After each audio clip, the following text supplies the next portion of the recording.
संत तुलसीदास जी के मन में एक इच्छा हुई कि मैं वाराणसी से जगन्नाथपुरी में जाकर जगन्नाथ जी का दर्शन रामचंद्र जी के रूप में देखूं। इस संकल्प को मन में धारण करके जब जगन्नाथ जी के सामने दर्शन किए तो देखा कि जगन्नाथ जी रामचंद्र का रूप नहीं दिखा रहे। तो बड़े उदास होकर वहाँ से निकल पड़े, बिना भोजन किए, बिना प्रसाद पाए।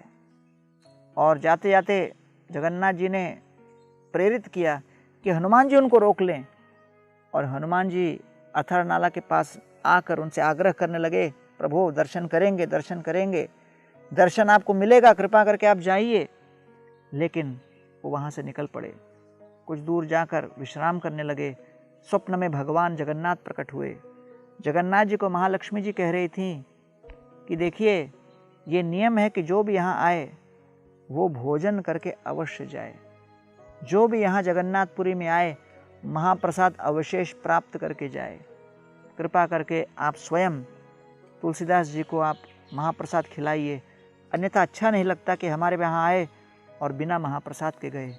इसको सुनकर जगन्नाथ जी एक छोटे से बालक के रूप में स्वप्न में प्रकट होकर उनको महाप्रसाद देने का प्रयास कर रहे थे। तुलसीदास जी स्वप्न में ही आग्रह करने लगे, जब तक हमें रघुनाथ जी का दर्शन नहीं प्राप्त होगा जगन्नाथ जी के विग्रह में, हम महाप्रसाद स्वीकार नहीं करेंगे, अनशन करेंगे। तब जगन्नाथ जी उस बालक के रूप में उनको आश्वासन देते हैं, चिंता मत करो, हम अवश्य आपको रघुनाथ का दर्शन कराएंगे, आप कृपा करके आओ। तो तुरंत अपनी निद्रा को स्थगित कर उठ के भागे भागे जगन्नाथपुरी आए। जगन्नाथ जी के सामने बड़े प्रेम से जब रामचंद्र जी का नाम लेने लगे, वही जगन्नाथ जी रामचंद्र जी का रूप धारण कर लिए। भावावेश में आकर संत तुलसीदास जी वहीं धरती पर गिर पड़े। उस दिन के पश्चात आज तक प्रतिवर्ष 1 सप्ताह तक भगवान जगन्नाथ जी का रघुनाथ वेश के रूप में बड़ा सुंदर दर्शन पाया जाता है, जिसको देखने के लिए लाखों की संख्या में लोग आते हैं और दर्शन करते हैं। ईशोपनिषद में कहा गया है, तद एजति तन्नैजति तद दूरे तद्वंतिके तदंतरस्य सर्वस्य तो सर्वस्यास्य बाह्यतः।